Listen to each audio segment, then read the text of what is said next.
কারণ আল্লাহ যাকে ছাড় দেয় তাকে কখনোই ছেড়ে দেয় না, শুধুমাত্র দুনিয়ার জমিনে কিছুদিনের জন্য ছাড় দেয়। যেই দিন আল্লাহর রশি টান দেবে সেই দিন সেই লোকটাকে চলে আসতে হবে। আজকে আমরা সেই দিনকে বলে চিন্তা করে না। আজকে আমাদের বাড়ি বানিয়েছি, গাড়ি বানিয়েছি, সমস্ত সম্পদ বানিয়েছি, কিন্তু আল্লাহ যে এত সুন্দর করে আমাকে বানালে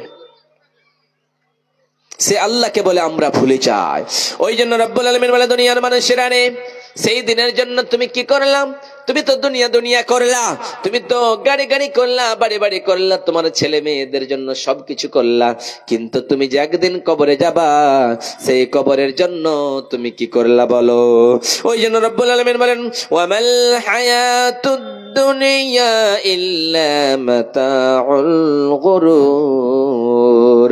রব্বুল আলামিন বলে দুনিয়ার মানুষেরা রে, এটা হলো ধোঁকার দুনিয়া, এটা হলো লোভ লালসার দুনিয়া, এটা হলো খেলতামাশার দুনিয়া।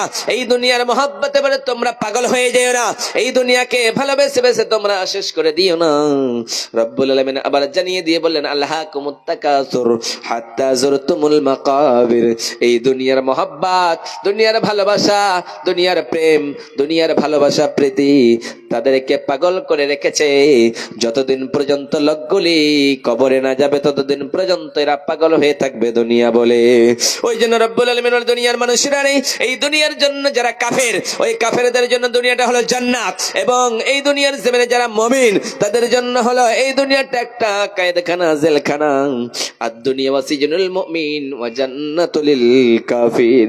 কারণ কাফেররা যেটা চাইবে সেটাই করবে, কিন্তু মুমিন নিজের ইচ্ছা মতো কিছুই করতে পারে না। মুমিন সকালবেলা উঠবে, ফজরের নামাজের জন্য উঠে যায়, এবং ঠান্ডা লাগলেও তার ওযু বানায় নামাজ পড়তে লাগে, নামাজের জন্য দাঁড়িয়ে যায়। কিন্তু যারা কাফের, যারা বেদিন, যারা আস্তিক আর নাস্তিক, তারা নামাজ বলে ধারে না, তারা বেলা 10টা 9টা পর্যন্ত বিছানায় ঘুমায়া থাকে, নামাজ আল্লাহ বলে তারা চিন্তা করে না। ওই জন্য রব্বুল আলামিন বলে দুনিয়ার মানুষরা রে, দুনিয়া দুনিয়া বলে পাগল হয়েছো, কিন্তু তোমরা কি জানো এই দুনিয়ার মহব্বত শুধুমাত্র এইরকম, এই দুনিয়ার ভালোবাসা এইরকম। 3টা চোর এবং 4খানা স্বর্ণের টুকরা চুরি করতে পেয়েছে। কোথাও গিয়েছে, 3টা চোরে 4খানা স্বর্ণের টুকরা চুরি করে এবার বাড়িতে আসবে।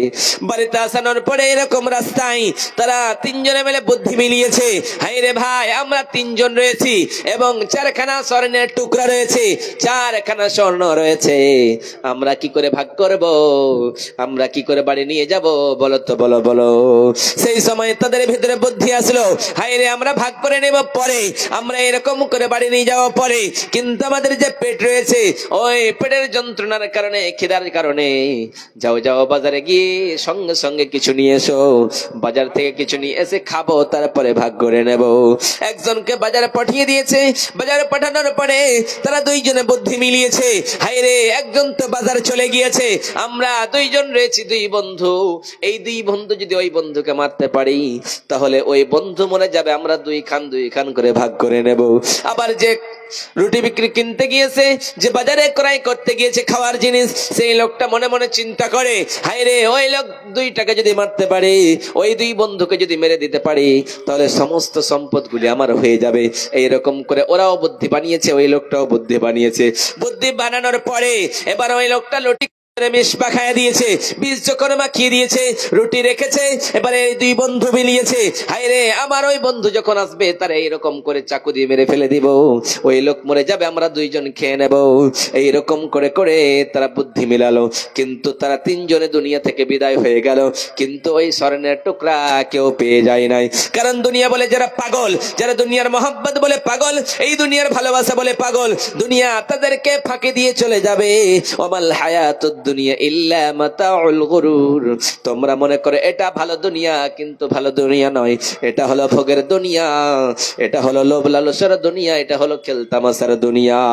দুনিয়াকে যদি আপনি ধরতে চান এইরকম করে, যেমন সমুদ্রের ভিতরে, এইরকম নদীর ভিতরে, এইরকম টিউবওয়েলের পানিতে একটা ছোট্ট বর্তনে করে আপনি পানিগুলি একটু এইরকম করে উঠায় দেখবেন, পানিগুলি উঠবে কিন্তু ক্ষণিকক্ষণের ভিতরে সবগুলি হাত থেকে ফুরিয়ে যাবে। রব্বুল আলামিন ডাক দিয়ে বললেন, দুনিয়াটা হলো ওই রকম, তুমি যদি দুনিয়ার সম্পদগুলি সমস্তগুলি একত্রিত করে নাও, এক জায়গায় করে নাও, একদিন আস্তে আস্তে তোমার সম্পদগুলি সব কিছু চলে যাবে, তুমি চিন্তা করো না। ওই জন্যই বিশ্বনবী সাল্লাল্লাহু আলাইহি সাল্লাম বলেন, এই বানি আদমের সন্তানকে যদি একটা মাঠ ভরা স্বর্ণ দেওয়া হয়, সেই লোকটা বলবে আমার আরো একটা মাঠ ভরা স্বর্ণ দিলে মনে হয় ভালো হয়ে যেত। আবার লোকটাকে যদি বলা হয় তোমার কি আর বাড়ি লাগবে, তোমার কি আর গাড়ি লাগবে, তোমার কি আর সম্পদ লাগবে, ওই লোকটা বলবে না না আমার আরো লাগবে, আরো লাগবে করে করে এরকম করতে করতে 4টা-5টা স্বর্ণের টুকরা দিয়ে দেওয়া হয়, পাহাড় দিয়ে দেওয়া হয়। তারপরে লোকটা বলবে আমার আরো লাগবে, আরো লাগবে। কিয়ামত বলে আমি একটু চিন্তা করি না। আবার বিশ্বনবী সাল্লাল্লাহু আলাইহি সাল্লাম বলেন, বানি আদমের পেট ওই 3.5 হাত কবর ছাড়া, তার মুখে তার পেটে যতক্ষণ পর্যন্ত মাটি না পড়ে যাবে, ওই বানি আদমের পেট কখনোই ভরে যেতে পারে না, ভরবে না। এরা দুনিয়া বলে পাগল, রং তামাশায় মেতেছে, বেহায়ার মতো ঘুরে, কিন্তু তারা একবার চিন্তা করে না আমাকে আল্লাহ কত সুন্দর মহিলা বানালো, একজন মেয়ে বানালো, কত সুন্দর করে বানানোর পরে কিন্তু তারা এরকম ড্রেস পরে চলে।